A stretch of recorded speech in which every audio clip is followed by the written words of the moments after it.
YouTube channel परीक्षा सहपाठी में आप सभी का हार्दिक स्वागत है। Good evening to all of you. मैं रितु। चलिए हम जो अपनी तैयारी कर रहे हैं यहाँ पर सब्जेक्ट सेकंड पेपर में जो हमारा सब्जेक्ट आता है 60 नंबर का हमारा आता है, जिसमें 30 नंबर जो होते हैं वो मैथ से आते हैं, 30 ही मार्क्स आपके साइंस से होते हैं। साइंस जो होती है आपकी 6 to 8 जो एनसीईआरटी आपने पढ़ ली तो सारे क्वेश्चन का आप आंसर दे सकते हो, क्योंकि साइंस जो है साइंस का जो क्वेश्चन आपका उठता है वो वहीं से आपका उठ रहा है। आप अगर डेली क्लासेस देख रहे होगा आपको पता होगा 6 to 8 आपको एनसीईआरटी अपनी कवर करनी है। अगर एनसीईआरटी की क्लासेस भी आपको देखनी है तो वो आपको चैनल पर मिल जाएगी। प्लेलिस्ट में जाकर आप क्लास 6 की 7th की और 8th की सारी क्लासेस आप देख सकते हो। सारी आपको एनसीईआरटी वहाँ पर करवाई गई है, समझाई गई है किस तरह, यानी अच्छे से आपको समझाई भी गई है, जिससे हर टॉपिक आपका क्लियर होता चले जाएगा। तो चलिए अब अपने पहले क्वेश्चन की ओर बढ़ते हैं। फर्स्ट क्वेश्चन आता है यहाँ पर कि 0.001 प्लस 1.01 प्लस 0.11 का मान है, तो वैल्यू पूछी गई है। तो इसमें क्या करना है, तीनों को अगर हम जोड़ेंगे, देखिए अगर यहाँ पर हम तीनों को जोड़ेंगे तो तीनों को, जैसे हमने यह 0.001 आपका है, उसके बाद है 1.01, देन आता है 0.11। तो जब हम इसको जोड़ेंगे तो ये एक आ जाएगा, एक और एक दो होता है, एक आपका आएगा पॉइंट, फिर आपका 1 आएगा, यानी कितना है 1.121। तो 1.121 कौन सा ऑप्शन में, ऑप्शन 4 में, तो ऑप्शन 4 यहाँ पर करेक्ट हो गया। कितना सिंपल क्वेश्चन आपका है।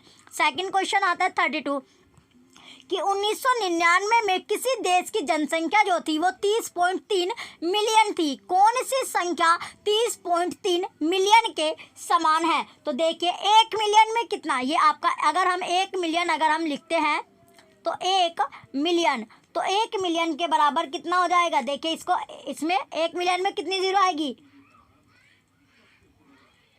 चलिए अगर हम 1 मिलियन यहाँ पर लिखते हैं, चलिए 1 मिलियन में कितनी जीरो आएगी, 6 जीरो आपके आते हैं, 2 3 4 5 और 1 6, कितनी जीरो आई, 2 2 4 और 2 6 आपके आई। तो 30.3 मिलियन में इसमें पूछा गया 30.3 मिलियन, तो बराबर कितना हो जाएगा यहाँ पर, ये आपका हो जाएगा, ये आपका हो गया, इसके बाद 10, यानी यहाँ हमें ये लिख देना है कितना था, एक के बीच से 6 जीरो आपकी थी, तो ये आपका हो गया,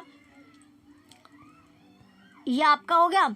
अब इसमें तो ये अब इसमें है कितने की पूछी गए, 30.3 की, तो गुना इसमें मल्टीप्लाई कर देंगे हम 30.3 की। तो 30.3 की जैसे मल्टीप्लाई हमने की तो कितना आएगा, ये आपका आता है 303, कितना 303, और इसके 303 के पीछे कितनी जीरो आएगी, जिसके पीछे आपकी आती है जीरो, 5 जीरो आपकी आएगी, कितनी जीरो, 5 जीरो आपकी आएगी, 4 और 1 5। तो इसमें देख लीजिए आपके 303, कितना 303 हो गया, और 5 जीरो किसके पीछे है, ऑप्शन सेकंड में, तो ऑप्शन सेकंड ही आपका करेक्ट आंसर होगा। नेक्स्ट क्वेश्चन आता है 33, यदि a की क्यूब बराबर है 1 + 7 और 3 की क्यूब के बराबर है 1 + 7 + b और 4 की क्यूब के बराबर है 1 + 7 + c, जहाँ a b और c विभिन्न धनात्मक पूर्णांक है, तब a + b c का मान आपको बताना है। वैल्यू यहाँ पर आपको बतानी होगी कि वैल्यू जो होगी वो क्या आएगी। तो देखिए यहाँ पर जो आपको दिया गया है कि a की क्यूब के बराबर, a की क्यूब के बराबर आपका 1 + 7 है, उसके बाद a के बराबर कितना हो जाएगा, a के बराबर 2 हो गया, और तो a के बराबर है आपका 2, a के बराबर हमने क्या मान लिया, 2 यहाँ पर मान लिया, और 2 की जब क्यूब करेंगे तो अगर 2 की अगर हम क्यूब करते हैं तो 2 की क्यूब के बराबर कितना हो जाएगा, 8 आपका आ गया, 8 आ जाता है।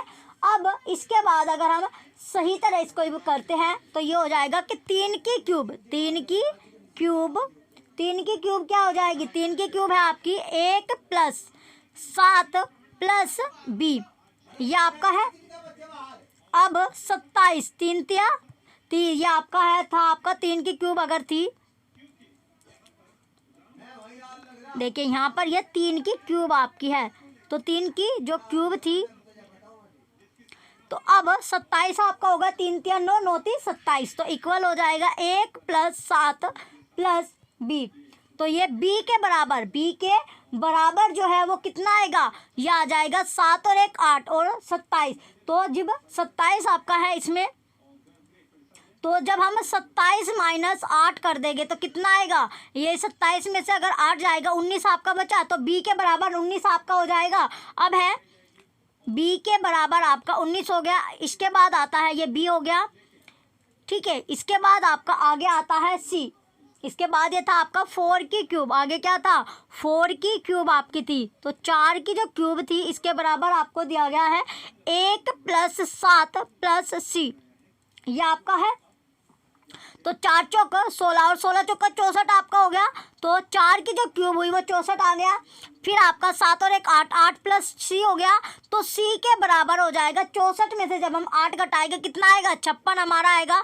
तो सी की वैल्यू कितनी आई 56। और हमें चाहिए क्या a + b + सी का। जब हमारे पास तीनों की वैल्यू आ गई तो अब हमें इन्हें क्या करना है जोड़ देना है, यानी ये हमें निकालना है कि a + b + सी। तो a की वैल्यू कितनी आई, a की वैल्यू है 2 प्लस b की वैल्यू क्या आई हुई है 19 आई है, और c की वैल्यू जो अभी हमने निकाली है वो 56 हमारा है। टोटल अगर हम इन तीनों को कर देंगे तो 77 हमारा आएगा 77। तो टोटल करके कितना है 77, और 77 कौन से ऑप्शन में, ऑप्शन थर्ड में। तो ऑप्शन थर्ड यहाँ पर करेक्ट हो जाएगा। नेक्स्ट क्वेश्चन है 34। हम किसी संख्या को संपूर्ण संख्या कहते हैं। कोई भी संख्या है उसको हम क्या बोलते हैं संपूर्ण संख्या यहाँ पर हमारा बोलते हैं। तो परफेक्ट नंबर अगर उसको बोलते हैं यदि यह संख्या इसके सभी धनात्मक गुणनखंडों के संख्या को जोड़कर योग के बराबर हो। तो उदाहरणतः 28 एक संपूर्ण संख्या, क्योंकि 28 के बराबर है 1 + 2 + 4 + 7 + 14 है।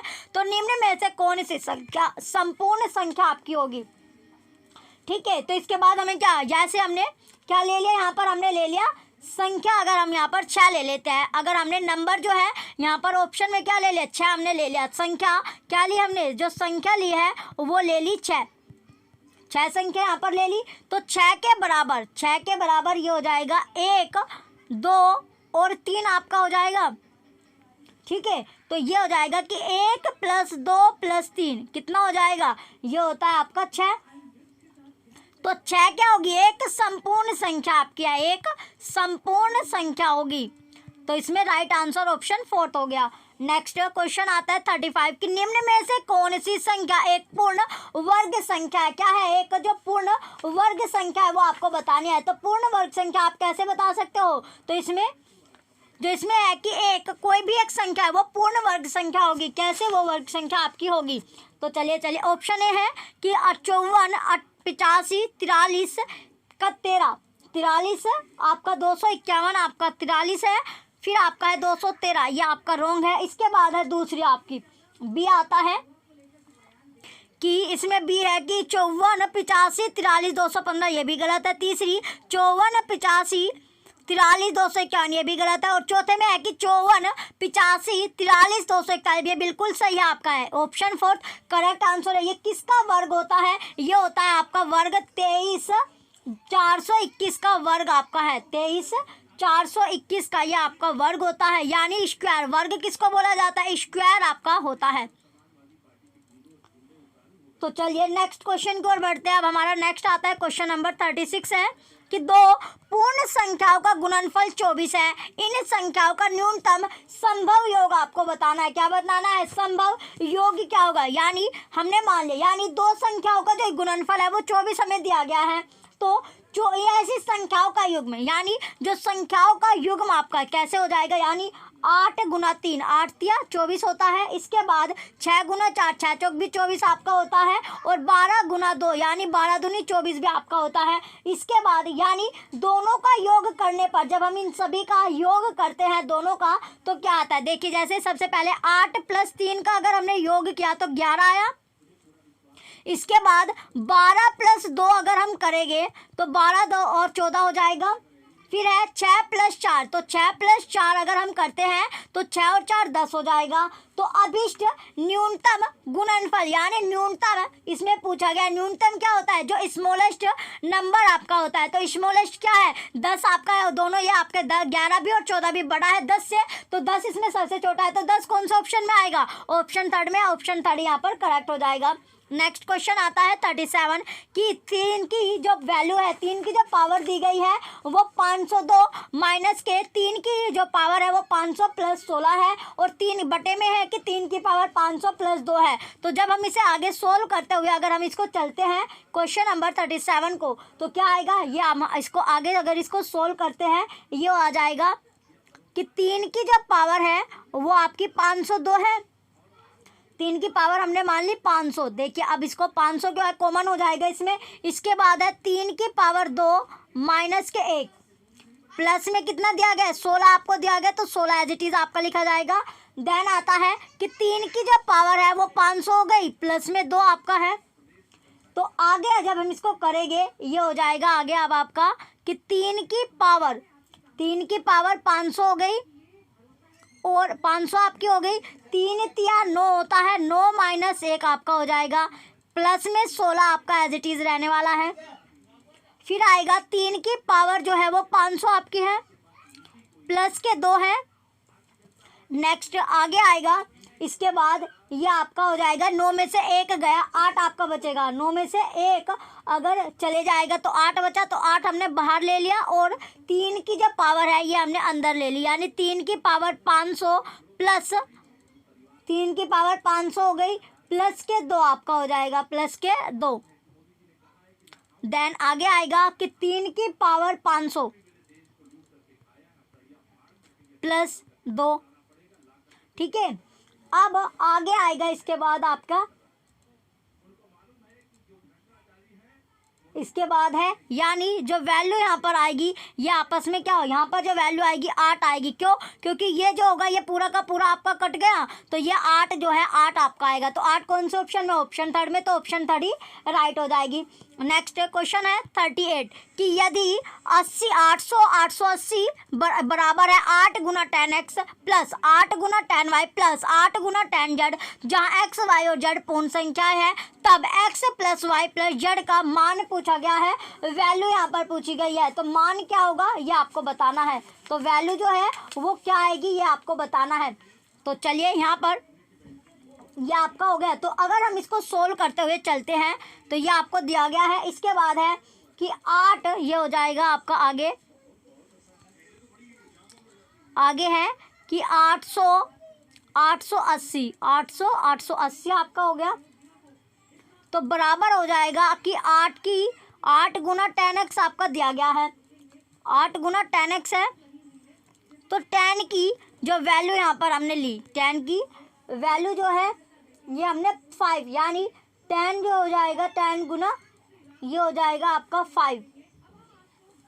10 की जब पावर ले ली हमने 5 ले ली, प्लस 8 गुना 10 और y की वैल्यू यहाँ पर 2 ले ली, क्या ले ली 2। इसके बाद प्लस 8 गुना 10, z की जो वैल्यू है वो 1 हमने मान ली, क्योंकि देखिए यहाँ पर x के बराबर हमने 5 माना, y के बराबर हमने 2 ले लिया और जो 2 y के बराबर ये हमारा 2 है, और जो जड़ है जड़ के बराबर 1 हमने ले ली। इसकी अगर हम कंपेयर करते हैं, तुलना अगर हम करते हैं, तो ये हो जाएगा x plus y plus z, यानी 5 प्लस 2 प्लस 1 कितना आएगा 8 आपका आएगा।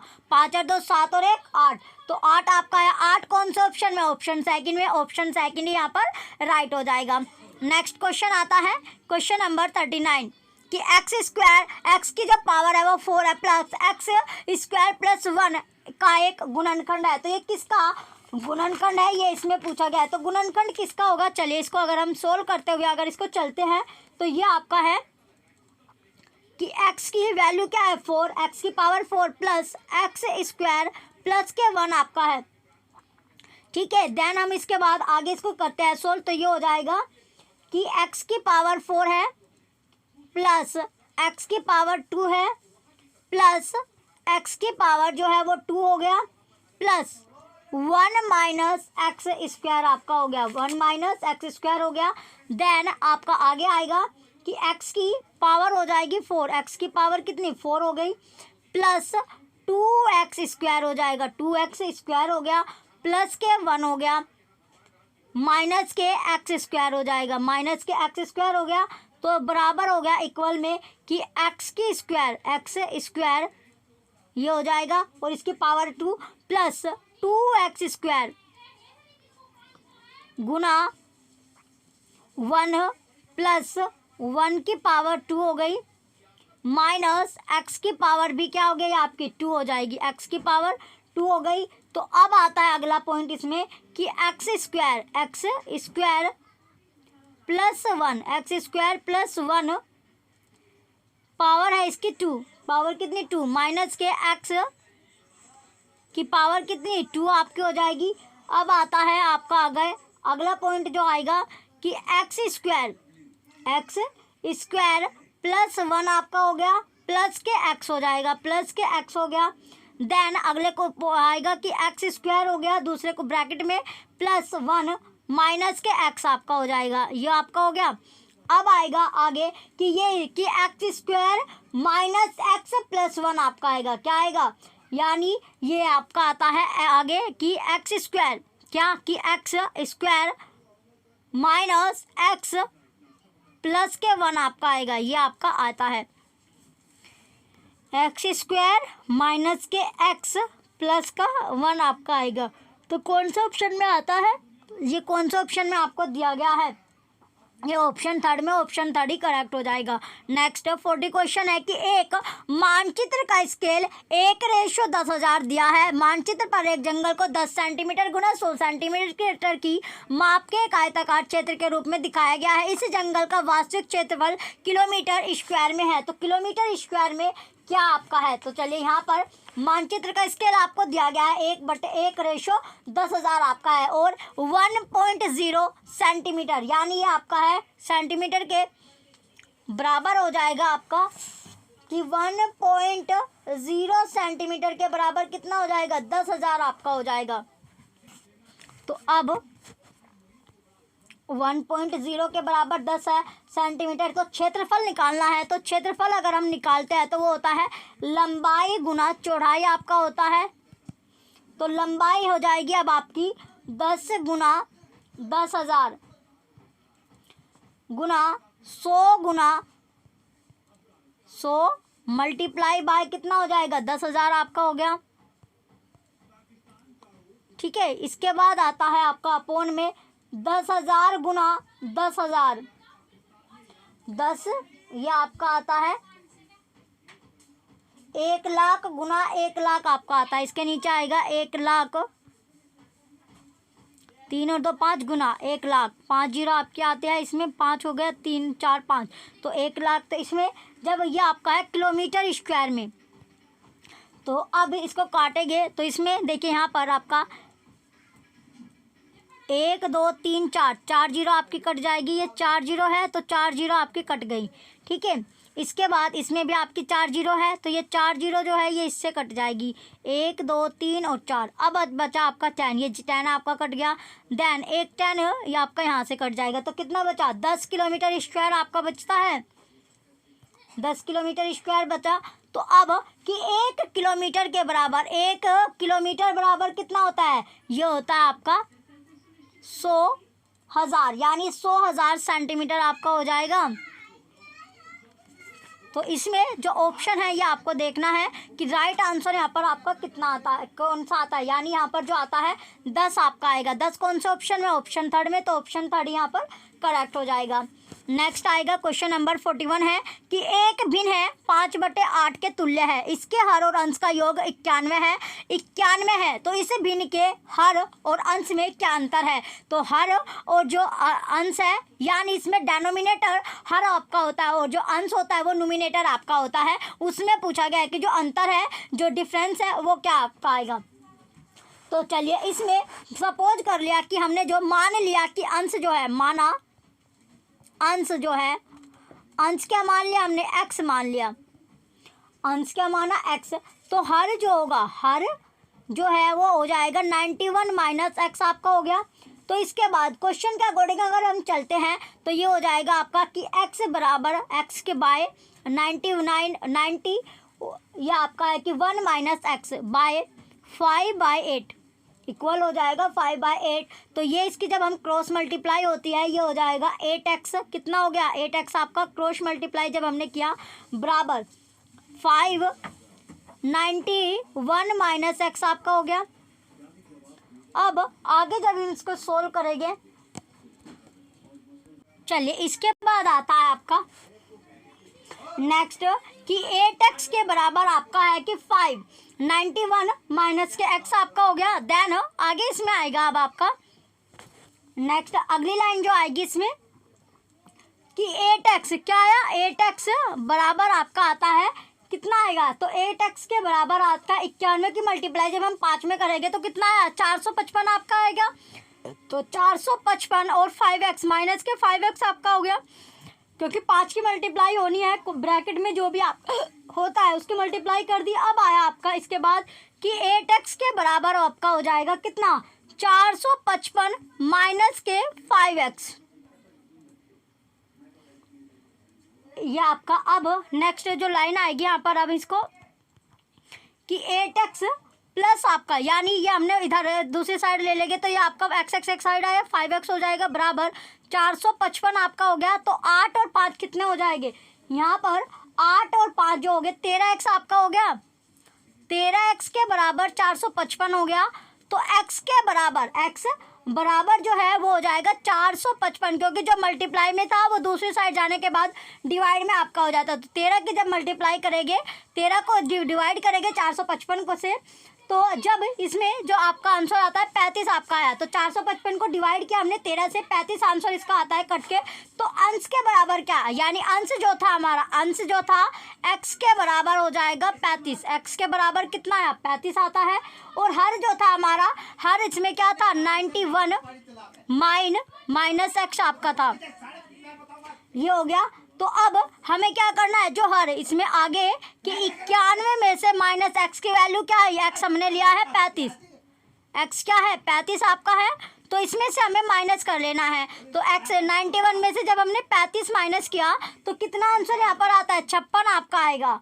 तो 56 में से 56, फिर हमें जो हर तथा अंशों में अंतर पूछा गया है, तो ये हम हर तथा अंशों में जो डिफरेंस है वो कितना, यानी फिर हमें करना है कि 56 में से माइनस कर देना है 35 को, फिर कितना आएगा। तो 56 में से जब हमने माइनस किया 35 को, ये हमारा हर निकल के आया, ये हमने हर निकाल लिया। और अब जब हर और अंश में अंतर पूछा गया है तो 56 माइनस 35 जब हम इसमें करेंगे तो कितना आएगा, 21 हमारा आएगा। तो डिफरेंस कितना है, अंश और हर में जो अंतर आता है वो कितना आपका आता है, ये x जो था अंश हमारा निकल के आया था और हर जो था वो 56 हमारा निकल के आया। अब पूछा गया कि हर और अंशों में अंतर, तो इसमें 21 आपका डिफरेंस आता है। 21 कौन सा ऑप्शन में, ऑप्शन 4 में, तो ऑप्शन 4 यहाँ पर राइट हो जाएगा। नेक्स्ट क्वेश्चन आता है, क्वेश्चन नंबर 42 है कि संख्या n को 2 गुना करके उसमें y को जोड़ा जाता है, इस परिणाम को 2 से भाग करके फिर उसमें से वास्तविक संख्या n को घटाया जाता है। अंतिम परिणाम है, तो अंतिम जो परिणाम होगा, जो रिजल्ट होगा वो क्या आता है, तो अंतिम परिणाम यहाँ पर आपको पता करना है। चलिए यहाँ पर जो अंतिम परिणाम है वो क्या आएगा, चलिए यहाँ पर जो संख्या है वो n हमें दी गई है, तो संख्या क्या है n आपकी है। तो चलिए अगर इसको हम करते हैं, ये हो जाएगा 2n plus y by 2 minus n by 1, ये आपका है। तो ये हो जाएगा कि 2n plus Y minus 2n bye 2, तो ये कितना हो जाएगा y बाय 2, तो कितना, यानी यहाँ पर कौन सा ऑप्शन आपका सही होगा, यानी ये आ जाएगा इक्वल में y बाय 2 आपका हो जाएगा, कितना y बाय 2 आपका होगा, क्योंकि 2n से 2n आपका कट जाएगा। तो y बाय 2 आया, y बाय 2 कौन सा ऑप्शन में, ऑप्शन सेकंड में, तो ऑप्शन सेकंड ही राइट आंसर है। नेक्स्ट क्वेश्चन है 43 कि किसी बहुफलक के फलकों की संख्या 6 है तथा शीर्षों की संख्या 8 है, इसके कितने किनारे हैं, ये इसमें पूछा गया है कि किनारे जो है वो कितने होंगे। यानी कोई भी घन हो या घनाभ हो उसमें 6 फलक होते हैं। कोई भी अगर घन होता है, घन हो या फिर घनाभ आपका हो, घन हो या फिर घनाभ हो, उसमें फलक कितने होते हैं, 6 फलक उसमें होते हैं, 6 फलक होते हैं और 8 शीर्ष होते हैं। 8 क्या होते हैं उसमें, शीर्ष होते हैं, और 12 जो होते हैं वो किनारे होते हैं। 12 क्या होते हैं, किनारे होते हैं। तो इसमें तो प्रश्न में कि फलक क्या है, 6 हो गया, शीर्ष 8 हो गए और 12 इसमें किनारे हो गए। तो जब इसे हम जो ऊलर सूत्र आपका होता है उसके अकॉर्डिंग इसको निकालते हैं, तो वो कौन सा सूत्र है, v minus e plus f by 2 आपका होता है, ये आपका फॉर्मूला है। तो v कितना है, v जो है इसमें 8 आपका दिया गया है, यानी v जो है ये कितने 8 जो है वर्टिसेस आपका दिया गया है, वर्टिसेस क्या है 8 है माइनस के, तो e, तो इसमें आ गया आपका, तो e 8 e ई इसमें आपको नहीं दिया गया, ई जो है इसमें यानी जो किनारे हैं वो इसमें आपको नहीं दिए गए हैं। और जो शीर्ष आपको दिया गया है, यानी शीर्ष क्या होता है, फेसिस आपका होता है, तो फेसिस कितने दिए गए हैं इसमें 8 आपको दिए गए फेसिस जो है इसमें। जो एफ आपको दिया गया है वी आपने देख लिया, यानी वर्टिसेस 8 दिए गए हैं और जो फेसिस है वो इसमें 6 दिए गए, यानी फलक जो है वो 6 आपको दिया गया, बराबर 2 हो जाएगा। इसके बाद जब इसको करते हैं तो ई के बराबर कितने हो जाएगा, ई बराबर है ये 8 माइनस का, ये आपका 8 + 6 आपका हो जाएगा, 8 + 6 आपका 8 + 6 माइनस के 2 आपका हो गया, तो ई ये हो जाएगा ई के बराबर, यानी 8 और 6 14, 14 में से 2 गए 12 आपके हो गए, तो ई की वैल्यू कितनी आई 12, तो ई कितने हो गए इसमें 12 आपके हो गए, तो ऑप्शन सेकंड यहाँ पर करेक्ट हो जाएगा। नेक्स्ट क्वेश्चन आता है क्वेश्चन नंबर 44, यदि 1900 क्वेश्चन में है क्या 44 में कि यदि 1997 में से माइनस करना आपने A9 तो कितना आया 18 B8 आया, तो अब अंक A और B का योग पूछा गया है कि A और B का जो है वो योग यहाँ पर क्या होगा। चलिए अगर इसको हम सोल्व करते हैं तो अगर हम सोल्व यहाँ पर करेंगे तो सबसे पहले ये आपका देखिए यहाँ पर हो जाएगा इसमें कि 1957 ये हो जाएगा माइनस के A9 आपका है A9 इसमें से माइनस क्या किसमें से 1957 में से 1957 में से माइनस करके कितना आया हुआ है 18 B8 आपका दिया गया है, तो इक्वल इसके अगर हम करते हैं ये 1997 में से हमने जो वैल्यू यहाँ पर रखी वो रख ली, यानी इसका हमने 5 मान लिया, यानी 59 अगर हम इसमें से माइनस करते हैं कितना 59, तो अगर 59 इसमें से माइनस करेंगे तो यह आएगा 1898 आ जाता है। ठीक है, तो अब हमने क्या किया कि A के बराबर जो है हमने 5 रखा और B की वैल्यू अगर हम 9 रखते हैं, B की वैल्यू अगर हम 9 रखेंगे तो ये हो जाएगा इसके जो जोड़ है A + B, यानी 5 + 9 कितना आएगा 14 आपका आता है, 5 + 9 14। ये एक तो एक आपका ये मेथड हो गया। दूसरा यानी सेकंड मेथड जो होता है उसमें हमें क्या करना है कि जो 1957 है उसमें से माइनस करना है A9 जो हमें दिया गया 18 B8, तो यहाँ पर हम क्या करेंगे कि 14 ये हो जाएगा जो 14 हमने लिया है कि 14 - A कर देंगे, तो 14 - A बराबर B आपका आ जाएगा, तो A + B कितना है A + B जो होगा वो 14 आपका हो गया, तो A + B क्या है 14 आपका हो गया, तो इसमें जो राइट आंसर आपका आता है 14 आएगा, ऑप्शन सेकंड यहाँ पर करेक्ट हो जाएगा। नेक्स्ट क्वेश्चन आता है क्वेश्चन नंबर 45 है कि 42 घनों को जो 42 घन है उनको जिनमें से प्रत्येक की भुजा 1 सेंटीमीटर है एक साथ चिपका कर एक ठोस घनाभ बनाया जाता है। यदि इस घनाभ के आधार का परिमाप 18 सेंटीमीटर हो तो इसकी ऊंचाई सेंटीमीटर में होगी, तो इसकी जो हाइट है वो सेंटीमीटर में यहाँ पर पूछी गई है। तो चलिए जो घनाभ है उसका जो लंबाई चौड़ाई व ऊंचाई होती है वो हमने ले ली लेंथ ब्रेथ और हाइट ये होगी, तो घनाभ के आधार पर यानी जो इसका परिमाप होता है घनाभ के आधार पर, तो घनाभ के आधार पर आधार का परिमाप घनाभ के आधार का जो परिमाप होगा वो कितना होगा वो हो जाएगा 2L + B, ये आपका हो गया। तो इसके बाद हो जाएगा कि 2L + B जो है वो कितना हो जाएगा 18 आपका हो जाएगा, तो L + B कितना हो गया 9 आपका हो गया। तो 1 सेंटीमीटर भुजा वाले छोटे घन का जो आयतन होगा, तो छोटे घन का जो आयतन होगा 1 सेंटीमीटर भुजा वाले छोटे घन का आयतन वाले छोटा जो घन है उसका आयतन छोटे घन का आयतन तो छोटे घन का आयतन कितना हो जाएगा वो हो जाएगा 1 × 1 यानी सेंटीमीटर क्यूब में आपका है। इसके बाद 42 का अगर हम निकालें तो 42 छोटे घन का यानी 42 × 1 सेंटीमीटर क्यूब में आपका हो जाएगा। चलिए अब आगे इसके बाद तो माना कि घनों की जो लंबाई है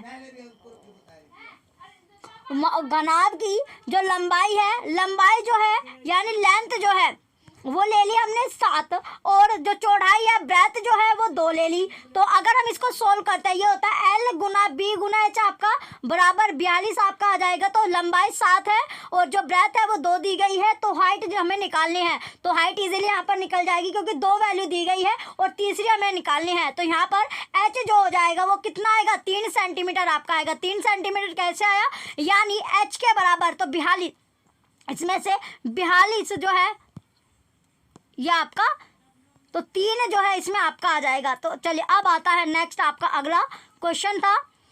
3 जो है इसमें 3 किस में आया, यानी कौन सा ऑप्शन में आपका 3 आता है, ऑप्शन नंबर 3 में। तो ऑप्शन 3 यहाँ पर करेक्ट हो जाएगा। चलिए नेक्स्ट क्वेश्चन है 46 कि ट्राइंगल पी क्यू आर में पी क्यू के बराबर 4 सेंटीमीटर है, पी आर के बराबर 6 सेंटीमीटर है और क्यू आर बराबर 3 सेंटीमीटर है। तो निम्न में से कौन सा सत्य है, ट्रू यहाँ पर आपसे पूछा गया है कि ट्रू कौन सी स्टेटमेंट यहाँ पर होगी। देखिए ये आपका जो पिक्चर है, फिगर हम यहाँ पर एक ड्रॉ कर लेते हैं। तो फिगर जो है ये आपकी फिगर हो गई।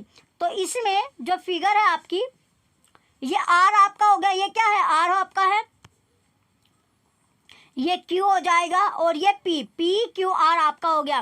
तो इसमें जो ये है ये कितना, यानी 3 सेंटीमीटर है और ये वैल्यू जो है ये 4 सेंटीमीटर आपकी हो गई। तो भुजा जो है, जो भुजा होती है वो पी आर के सामने के कोण, किसके, जो पी आर है इसके सामने का जो कोण है वो एंगल Q क्या है, यानी पी आर के सामने का कोण जो है वो एंगल Q आपका है। पी आर के सामने का कोण क्या है, एंगल Q आपका है। तो पी आर सबसे बड़ी भुजा है, तो पी आर की सबसे बड़ी भुजा आपकी होगी। पी आर क्या है, सबसे बड़ी भुजा, आपको भी दिख रही होगी ये भुजा आपकी सबसे बड़ी है। तो एंगल क्यू सबसे बड़ा होगा। तो यहाँ पर एंगल क्यू क्या हो जाएगा, सबसे बड़ा आपका हो गया। तो भुजा पी क्यू, जो भुजा है ये पी क्यू, तो पी क्यू के सामने का जो कोण होगा वो आर हो गया। तो एंगल आर जो है वो कोण जो है ये छोटा कोण आपका बना रहा है। तो एंगल क्यू जो है वो बड़ा होगा किससे, एंगल आर से। तो एंगल क्यू बड़ा है एंगल आर से। तो एंगल क्यू जो है वो बड़ा आपका है एंगल आर से। तो इसमें कौन सा ऑप्शन में एंगल क्यू आपका बड़ा दिया गया है और एंगल आर छोटा दिया गया है, ऑप्शन नंबर 2 में दिया गया, ऑप्शन 2 ही करेक्ट हो जाएगा। नेक्स्ट आता है क्वेश्चन नंबर 47 है कि ट्राइंगल दिया गया आपको कि ABC और ट्राइंगल एलिमेंट में AB बराबर है, AB इक्वल है LM के और AC इक्वल है LN के। तो एंगल B इक्वल है एंगल M के। तो तब पूछा गया है कि तब क्या होगा, तो तब उस टाइम पर आपका क्या होगा ये आपको बताना है। तो देखिए यहाँ पर अगर हम इसकी पिक्चर ड्रॉ कर लेते हैं, एक एंगल, एक जो ट्राइंगल है ABC बना लेते हैं, एक ट्राइंगल हम एलिमेंट यहाँ पर शो करते हैं। तो सबसे पहले यहाँ पर हमने बनाया एंगल, ट्राइंगल जो है ABC, ट्राइंगल ABC हम यहाँ पर बनाते हैं। ये ट्राइंगल ABC आपका हो गया, ये A हो जाता है, इसके बाद ये B होगा और ये आपका C बनता है, ये C हो गया। नेक्स्ट आता है एंगल, जो ट्राइंगल है LMN, ये हो गया LM और N। तो इसमें तो देखिए यहाँ पर AB जो है ये AB है, तो AB के बराबर LM हो जाएगा। सेकंड जो पिक्चर है AB के बराबर आपका LM हो गया, AB is equal to LM हो जाएगा जो कि हमें दिया गया है। और AC के बराबर, जो AC है ये हमारा AC है, तो AC के बराबर LN हो जाएगा, ये भी हमें दिया गया है, ये भी आपको दिया गया है। अब है कि एंगल B, जो एंगल B है आपका, और ये एंगल B किसके इक्वल है, एंगल M के, ये भी हमें दिया गया है। तो एंगल B जो है इक्वल हो गया एंगल M के, ये भी हमें क्वेश्चन में दिया गया है। तो अब ट्राइंगल ABC इक्वल हो जाएगा ट्राइंगल LMN के। ट्राइंगल ABC जो है वो इक्वल है किसके, ट्राइंगल LMN के इक्वल है। तो यहाँ पर तो अब है क्वेश्चन, इसके जो ऑप्शन दिया गया है कि त्रिभुज जो है वो सर्वांक्षम नहीं हो सकते, रोंग। ऑप्शन 2 कि त्रिभुज अवश्य ही सर्वांक्षम है, रोंग। ये आपका जो त्रिभुज है वो अवश्य ही सर्वांक्षम आपके है, बिल्कुल सही आपका, यानी ट्राइंगल मस्ट बी कॉन्ग्रुएंट, यानी जो ट्राइंगल है वो कैसे है, कॉन्ग्रुएंट आपका होता है। ऑप्शन 2 राइट हो जाएगा, सर्वांक्षम आपके होते हैं, option number B correct answer है। नेक्स्ट क्वेश्चन की ओर बढ़ते हैं। नेक्स्ट आपका आता है क्वेश्चन नंबर 48 कि समलंब के आकार के खेत का क्षेत्रफल 720 मीटर स्क्वायर है, दो समांतर भुजाओं के बीच की जो दूरी है वो जो डिस्टेंस दिया गया है 20 मीटर है, और उनमें से एक समांतर भुजा की जो लंबाई है वो 35 मीटर है। तो दूसरी समांतर भुजा की लंबाई यहाँ पर पूछी गई है कि जो लंबाई है, जो लेंथ है वो क्या होगी। चलिए अब इसको सोल्व करते हुए अगर हम चलते हैं इसमें, जैसे क्षेत्रफल आपका है, क्या है, जो क्षेत्रफल है वो कितना है, क्षेत्रफल दिया गया है 720 मीटर स्क्वायर, 720 मीटर स्क्वायर हो गया। और जो ऊंचाई है यानी जो हाइट है वो कितनी दी गई है, ऊंचाई है 20 मीटर इसमें आपको दी गई है। और पहली समांतर भुजा कितनी है, पहली समांतर जो भुजा होगी, पहली समांतर भुजा, पहली समांतर भुजा, तो पहली समांतर भुजा होगी कितनी, पहली समांतर भुजा आपको नहीं, यानी पहली समांतर भुजा जो है इसमें दी गई है 35 मीटर, कितने मीटर है, 35 मीटर। और दूसरी समांतर भुजा इसमें हमें निकालनी है, दूसरी समांतर भुजा अगर हम इसमें निकालेंगे तो वो हमें दी नहीं गई, वो हमें निकालनी है। तो समलंब का जो क्षेत्रफल होता है वो होता है 1/2 गुना पहली समांतर भुजा प्लस दूसरी समांतर भुजा गुना ऊंचाई। तो इसमें जो हमें दिया गया है यानी समलंब का जो क्षेत्रफल है वो 720 मीटर स्क्वायर आपको दिया गया है। अब फॉर्मूला के बिहाफ पर हम इसे क्वेश्चन को सोल्व करते हैं। ये है कि 720 कितना, 720 मीटर, 720 आपको दिया गया है 1/2, ये हो जाएगा 35 जो है पहली समांतर भुजा है और दूसरी भुजा हमें निकालनी है, तो दूसरी भुजा आपकी होगी प्लस दूसरी भुजा, इसके बाद आता है गुना जो हमें दिया गया यानी ऊंचाई जो है वो 20 आपको दी गई है, तो इसमें हो जाएगा कि 72, ये आपका हो गया 72 गुना बराबर आपका 35।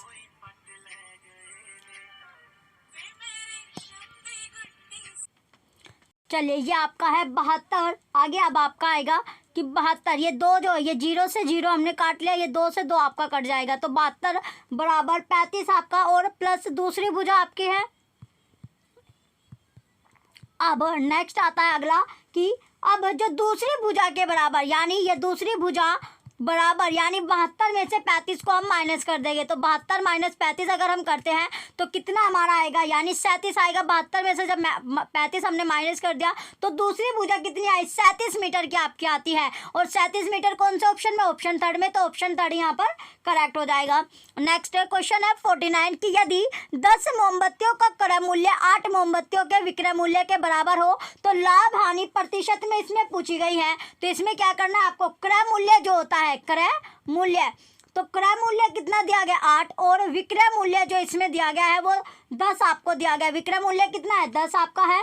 तो लाभ जो है अगर हमें लाभ या हानि पूछा गया है तो लाभ अगर हम इसमें निकालते हैं तो लाभ हो जाएगा कि विक्रय मूल्य में से माइनस करना है हमें क्रय मूल्य को। तो विक्रय मूल्य 10 है, उसमें से 8 को हमने माइनस कर दिया तो कितना है, 2 हमारा आता है। तो 2 मोमबत्तियों के बराबर लाभ होगा यानी 2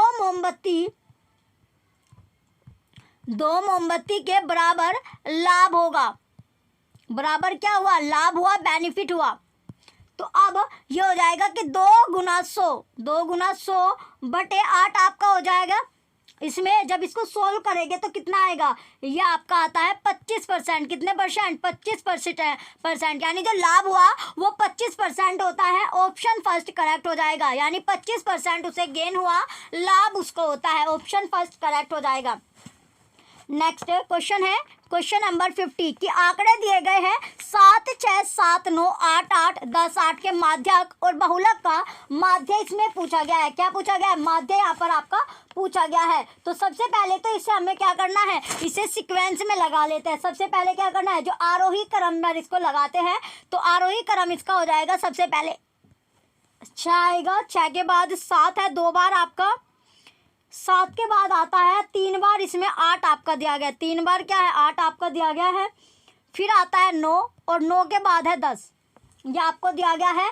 तो संख्या कितनी हो जाएगी, n के बराबर आती है 8। 8 क्या है, एक सम संख्या आपका है। 8 जो है इवन नंबर आपका है, सम संख्या आपकी होती है, इवन यानी सम संख्या आपकी है।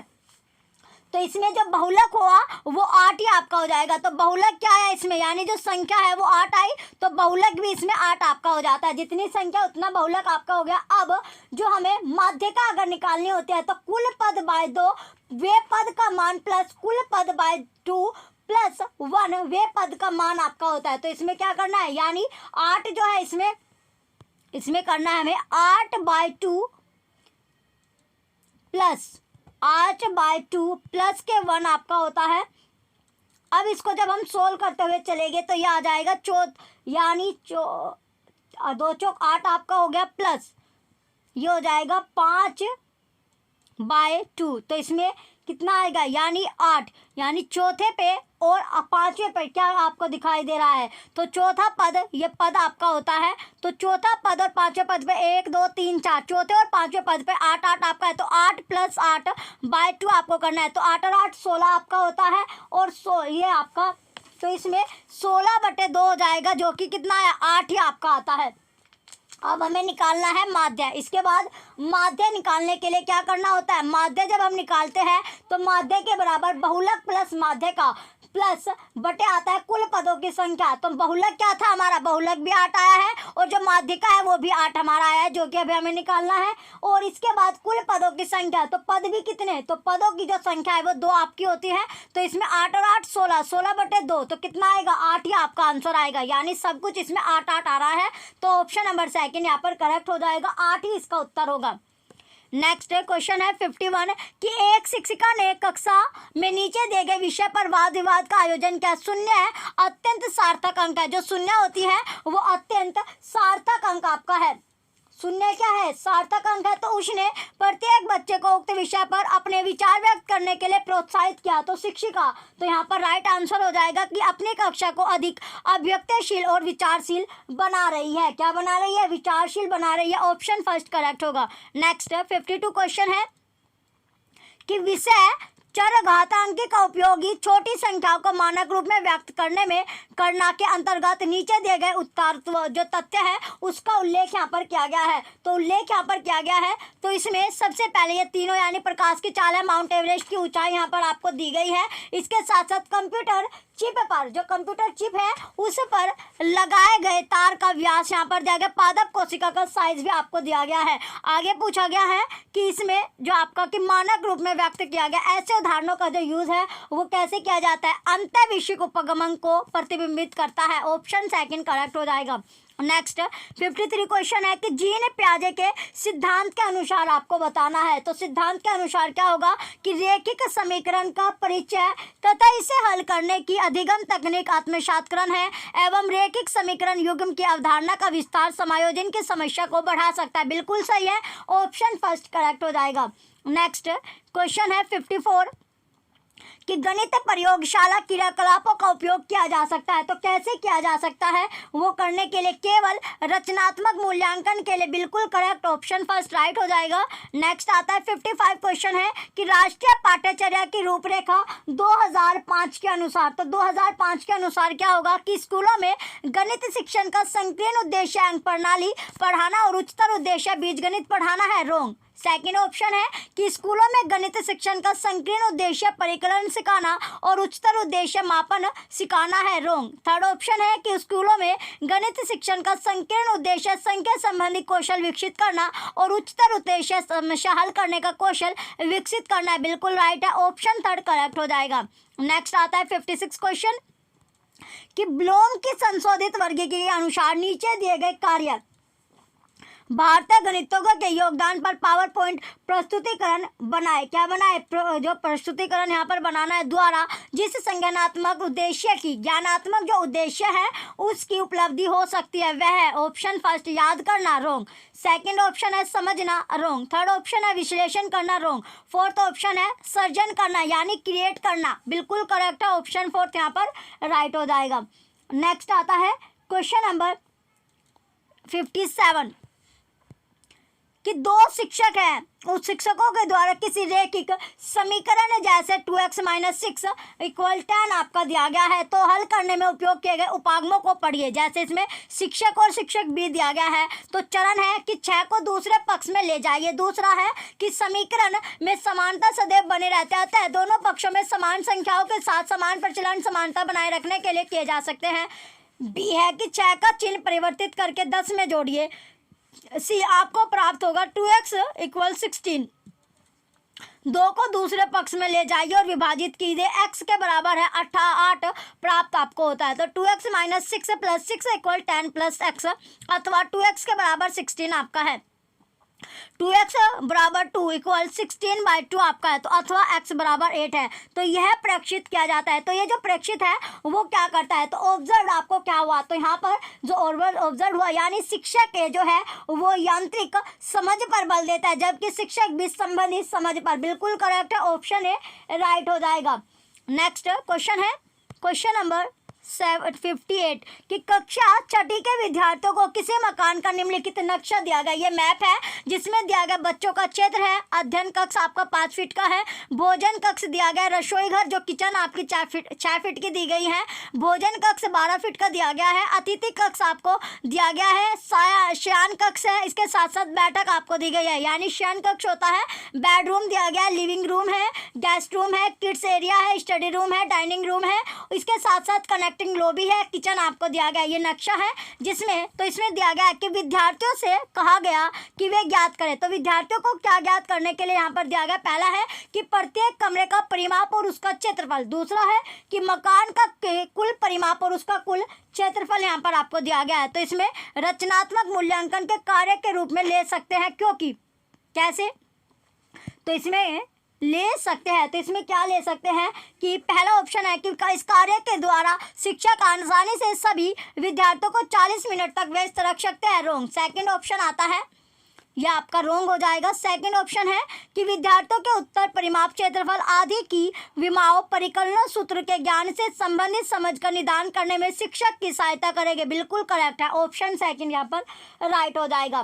नेक्स्ट क्वेश्चन है क्वेश्चन नंबर 59 कि वास्तविक जीवन की स्थिति में वर्गमूलों की अवधारणा को लागू करने की विद्यार्थियों की क्षमता निम्न समस्या के जरिए निर्धारित की जा सकती है। तो कैसे निर्धारित यहाँ पर आपकी की जाएगी, ऑप्शन फर्स्ट है कि उस न्यूनतम वर्ग संख्या को ज्ञात कीजिए जो संख्या 4, 9 तथा 10 प्रत्येक से विभाजित हो। रोंग। सेकंड ऑप्शन है 25,600 के वर्गमूल की गणना कीजिए, ये भी रोंग है।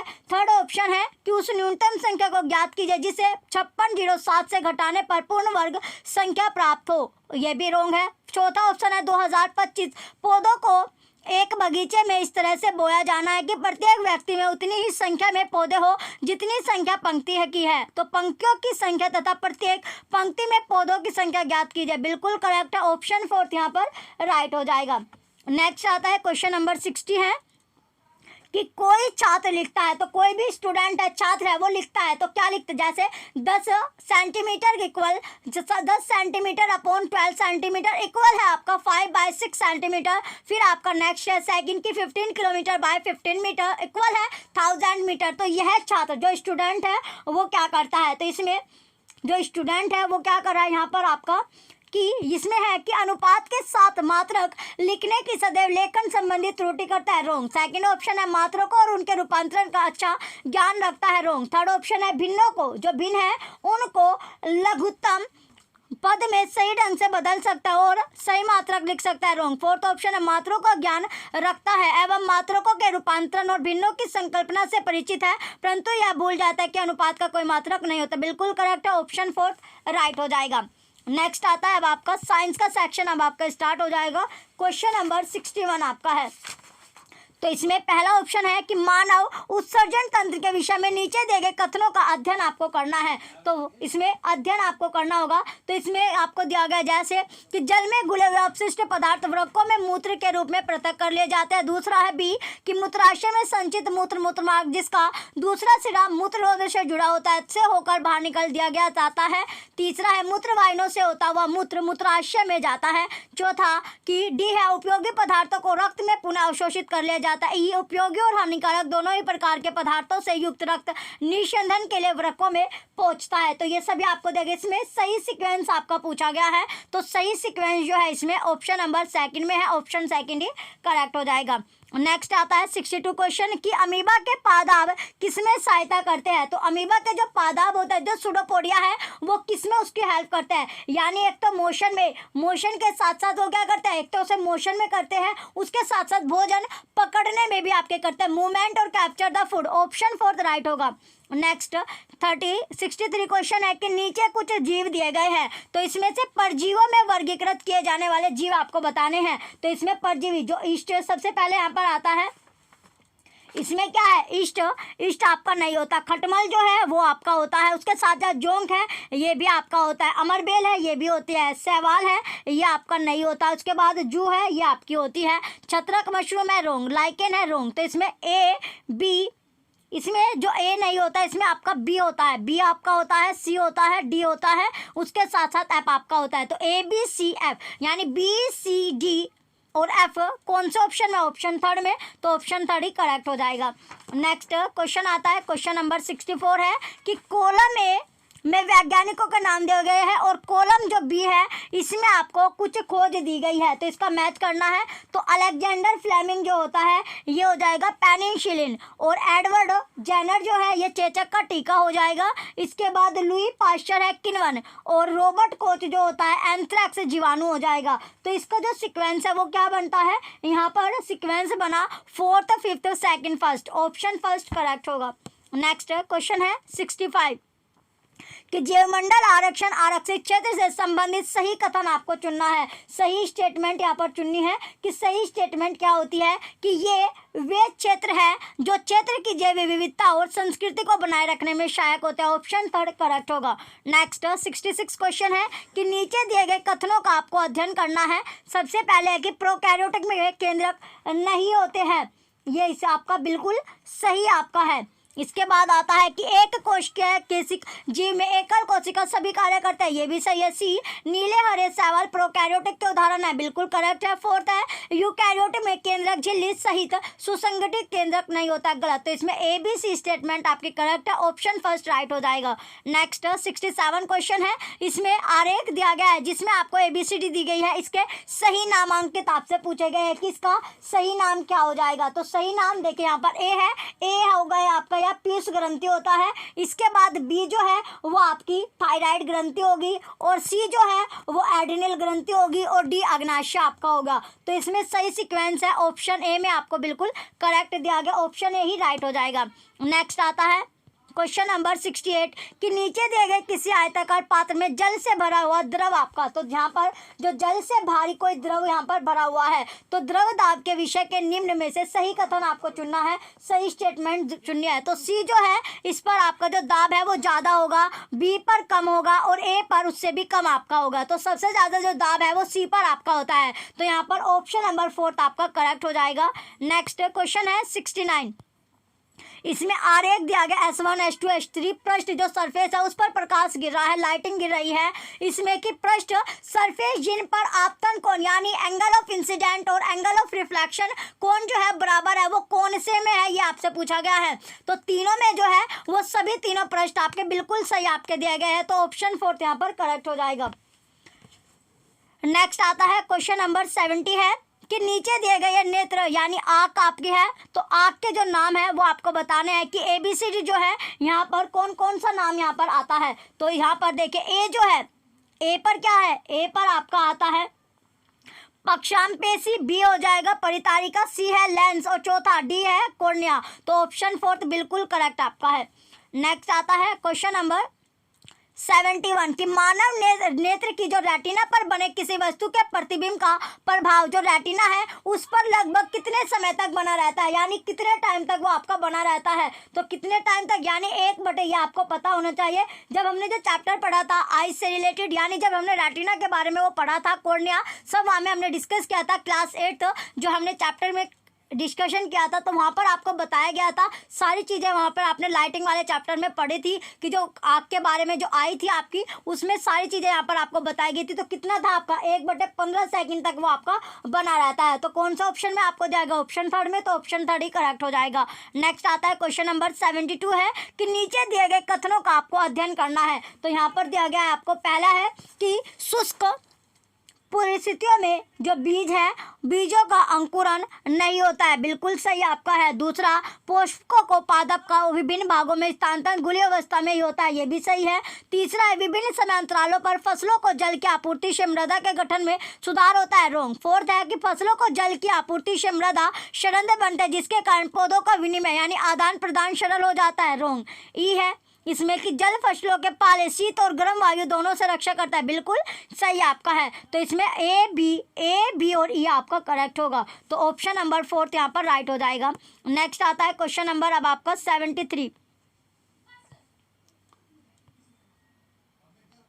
नेक्स्ट क्वेश्चन क्या है 73 है कि नीचे दिए गए कथनों का अध्ययन आपको करना है। तो कथन यहाँ पर दिए गए स्टेटमेंट पहला है कि गुणसूत्र केंद्रिका में स्थित होता है। तो गुणसूत्र किसमें है? केंद्रिका में स्थित होता है, बिल्कुल सही। बी जीन गुणसूत्रों में स्थित होते हैं, ये भी सही है। तीसरा, एक कोशिक जीव श्वसन और जनन करते हैं, ये भी आपका गलत है। डी कोशिका झिल्ली का सबसे महत्वपूर्ण कार्य कोशिका में पदार्थों के आवागमन को नियंत्रित करना है, ये भी आपका सही होगा। तो इसमें पहला, दूसरा और चौथा आपका सही है, ए बी और डी करेक्ट होगा। तो ऑप्शन 4 यहाँ पर आपका राइट हो जाएगा। नेक्स्ट आता है 74 क्वेश्चन कि चिकित्सा के क्षेत्र में समस्याओं के अनुसंधान के लिए उपयोग किए जाने वाले प्राशर या ध्वनि उपकरणों के कार्य करने की आवृत्ति होती है। तो आवृत्ति क्या होती है ये भी आपको पता होना चाहिए कि आवृत्ति जो है वो 20 हर्ट्ज आपकी होती है, 20,000 हर्ट्ज से अधिक आपकी होती है। ऑप्शन नंबर 4 आपका करेक्ट हो जाएगा। नेक्स्ट क्वेश्चन आता है क्वेश्चन नंबर 75 है कि लोहे के एक ठोस आयताकार गुटके को किसी मेज के शीर्ष पर इसके विभिन्न फलकों को मेज को स्पर्श करते हुए रखा गया। विभिन्न प्रकरणों में लोहे का यह ठोस गुटका आरोपित करता है। तो लोहे का जो ठोस जो आपका गुटका होता है ये आरोपित क्या करता है? तो ये क्या आरोपित यहाँ पर आपका करेगा, ये इसमें पूछा गया है। तो क्या आरोपित करता है? ये आरोपित करेगा कि समान बल और समान जो दाब आपकी होगी, क्या होगी? समान बल होगा परंतु भिन्न भिन्न दाब होगी। ऑप्शन सेकंड करेक्ट होगा। नेक्स्ट क्वेश्चन है 76 कि नीचे दिए गए जंतु कोशिका के आरेख आपको दिया गया ए बी सी और डी के भागों का नामांकन आपको करना है। तो सबसे पहले जो ए है, ए पर क्या आते हैं? ए जो है ये कोशिका झिल्ली आपकी होती है, ये क्या है? ये आपकी कोशिका झिल्ली आपके, ए क्या है? ये आपका जो है कोशिका झिल्ली होती है, कोशिका झिल्ली आपकी होगी। बी जो है, बी आपको दी गई है, ये होती है रिक्तिका। बी क्या है? रिक्तिका आपकी होती है यानी वैक्यूल। रिक्तिका क्या होते हैं? वैक्यूल होते हैं। इसके बाद सी जो है ये आपका क्या होता है? केंद्रक होता है, न्यूक्लियस आपका होता है। और डी है कोशिका द्रव्य, साइटोप्लाज्म। डी जो है कोशिका द्रव्य यानी साइटोप्लाज्म आपका होता है। तो इसमें ऑप्शन सेकंड आपका राइट हो जाएगा। नेक्स्ट क्वेश्चन है 77 कि किसी गतिमान कार की पथमापी ओडोमीटर का प्रातः 8 बजे पाठ्यांक 36,540 किलोमीटर था, प्रातः 10 बजे पाठ्यांक 36,466 किलोमीटर है। यदि कार टेढ़े मेढ़े यानी जिगजैग जो मोशन होता है, जिगजैग वे में वो चल रही है, असमान चाल से गति करते हैं, तो कार की मीटर प्रति सेकंड में औसत चाल इसमें पूछी गई है कि एवरेज स्पीड इसमें क्या होगी। तो एवरेज स्पीड आपको बतानी है। तो इसमें चलिए एवरेज स्पीड कैसे, यानी 8 बजे का जो पाठ्यांक दिया गया 36,540, 10 बजे का पाठ्यांक आपको दिया गया है, तो इन दोनों के बीच में जो ड्यूरेशन आया 2 घंटे का आपका ड्यूरेशन आता है। कितना? यानी जो डिफरेंस है 2 घंटे का आपका ड्यूरेशन है। अंतराल जो है 8 से 10 के बीच में 2 घंटे का आपका अंतराल इसमें दिया गया है। तो कुल तय दूरी यानी जो तय दूरी इसने की है तो 36,666 में से 36,466 में से हमें क्या कर देना है? 36,540 को माइनस कर देना है। तो कितना आएगा? 120 किलोमीटर आपका आया। तो एक घंटे के बराबर कितना आ जाएगा? 3600 आपका, 3600 सेकंड आपके आ जाएगी। और 2 घंटे में तो 3600 गुना 2 आपका हो जाएगा। 2 घंटे के अगर हम निकालेंगे तो 3600 दूनी 7200 सेकंड आपकी हो गई, 7200 सेकंड हो गई। अब इसी तरह में 1 किलोमीटर सॉरी 1 किलोमीटर के बराबर होता है 1000 मीटर। 1000 मीटर तो 120 किलोमीटर ये हो जाएगा 12,000। कितना हो जाएगा? ये आपका हो जाएगा अब आपका 120,000 आपका हो गया मीटर में। तो अब आता है 7200 सेकंड जो निकली है हमारी, 7200 सेकंड 2 घंटे में निकली थी। तो इसमें चली गई जो दूरी है वो कितनी है? 120,000 आपकी है, मीटर था। तो 1 सेकंड में चली गई दूरी अगर हम निकालेंगे तो ये हो जाएगा 120,000 बटे 7200 सेकंड, 7200 ये हो गया मीटर पर सेकंड में। तो कितना आएगा? 1.7 ये आ जाएगा 17.5। कितना आएगा? 17। ये देखिए 2 0 से 2 0 आपकी कट जाएगी। फिर ये आपका हो जाएगा कि 72 एक, ये आपका 72 एकम 72 यानी 17.5 मीटर पर सेकंड आपका होगा 17.5 मीटर पर सेकंड। तो ऑप्शन नंबर थर्ड आपका करेक्ट होगा। नेक्स्ट क्वेश्चन आता है क्वेश्चन नंबर 78 कि किसी छात्र के पास हल्दी का गाढ़ा पेस्ट है। इस पेस्ट को हाइड्रोक्लोरिक अम्ल जो हाइड्रोक्लोरिक एसिड होता है और सोडियम हाइड्रोक्साइड के जलीय विलयन यानी वाटर का जो सॉल्यूशन है उसमें अलग अलग डालने पर, अलग अलग हमने इसको डाला तो किन रंगों का प्रेक्षण आपको दिखेगा। तो वहां पर जो प्रेक्षण होगा वो कौन कौन सा आपको दिखेगा। देखिए, जो हाइड्रोक्लोरिक अम्ल में पीला हो जाएगा, जो हाइड्रोक्लोरिक अम्ल था, एसिड था, उसमें येलो कलर आएगा, और जो सोडियम हाइड्रोक्साइड है वो आपका लाल हो जाएगा। वो कैसे हो जाएगा? लाल आपका हो जाएगा। क्यों? क्योंकि देखिए, हल्दी के पेस्ट को हाइड्रोक्लोरिक जो एसिड है उसके साथ मिलाने पर हल्दी का जो रंग था वो पीला आपका आएगा, येलो आ जाएगा। उसके बाद जो सोडियम हाइड्रोक्साइड को मिलाने पर, जब हम सोडियम हाइड्रोक्साइड मिलाएंगे तो उसके बाद वो रेड हो जाएगा। कैसे हो जाएगा? रेड आपका हो जाता है। ऑप्शन सेकंड आपका करेक्ट होगा।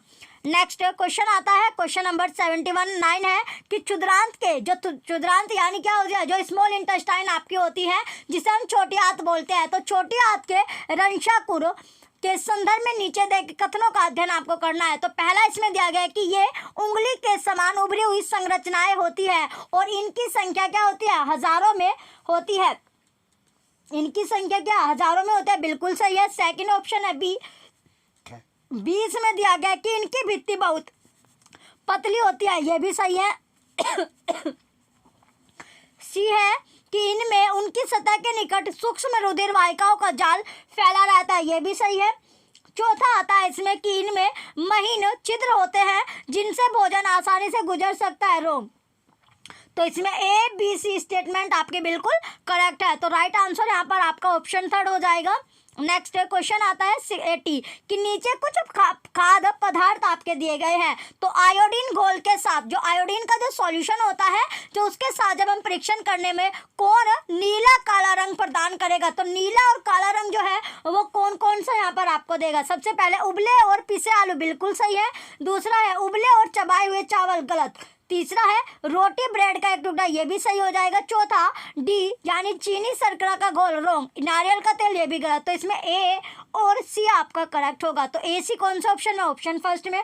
ऑप्शन फर्स्ट ही राइट हो जाएगा।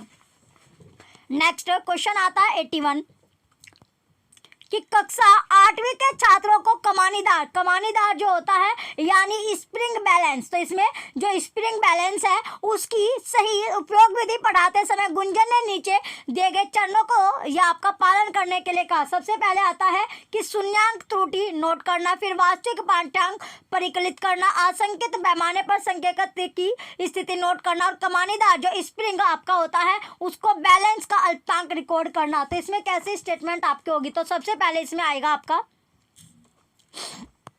फर्स्टली क्या आएगा इसमें?